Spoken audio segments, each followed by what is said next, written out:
Bruce Linton. I'm the chairman and founder of Canopy Growth. From day one, we were using advanced technology. So part of the application in 2013 was that with 3 keystrokes, we'd be able to tell you where every gram of production was in production, in shipment, or in a home.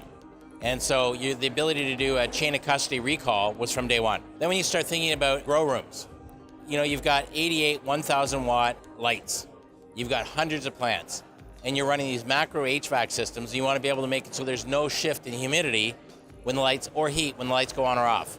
So you start dialing this in, and all of your automated systems start to have a component of AI, so you actually have a uniform humidity, uniform temperature, despite the fact you're turning off massive heat sources for the light. Now, as you go forward a little bit, you start thinking about how do I extract each of these individual ingredients and create formulations so that I can actually run clinical trials, so I can have identical milligrams per milliliter, and I can actually start to bring devices together that deliver dosage, they deliver responsibility to the individual. So now you have a medical device that might talk to the cloud, and it might remind you where you are in your dosing program, why you can't have more or should have more. And it starts to link together everything from that plant that I could track to now being able to track how effective was this for your actual medical outcome, which then starts turning into claims, which turns into a situation where you actually have true medical outcomes that were driven by tech. When you recognize that you're in the cannabis sector, the top of your business plan has to say exiting prohibition, which really you can't get enough momentum on your own. So that means you have to borrow the credibility of others to elevate your status so you can actually elevate the whole sector and leave prohibition. The US exchanges are extremely well regulated, better than Canada by far. And the New York Stock Exchange had a guy named Rockefeller, I think, ring the bell once.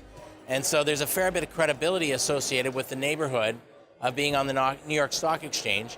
And because we're fully lawfully operating, we only operate where it is federally legal, so regrettably at this time we can't be in the US, but we're in sort of 8 or 9 other countries additional to Canada.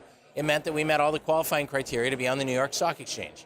And so I guess you could say we're the largest marijuana company on it, but we're also the only one.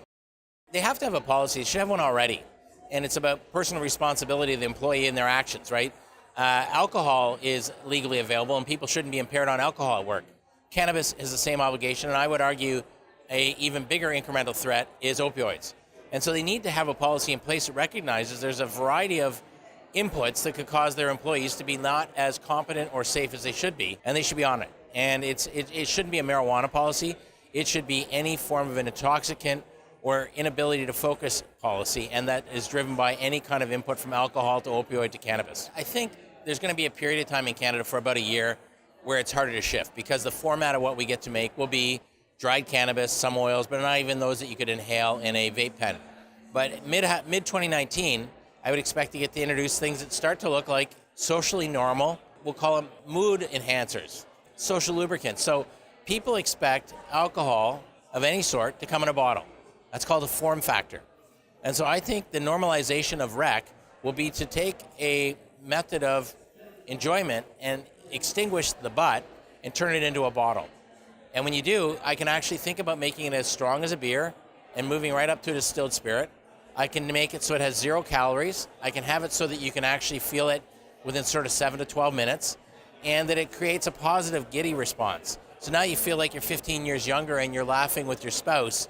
So let's figure this out.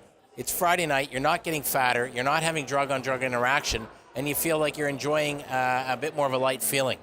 I kind of think that's a macro disruptor to what is otherwise the other bottled beverage.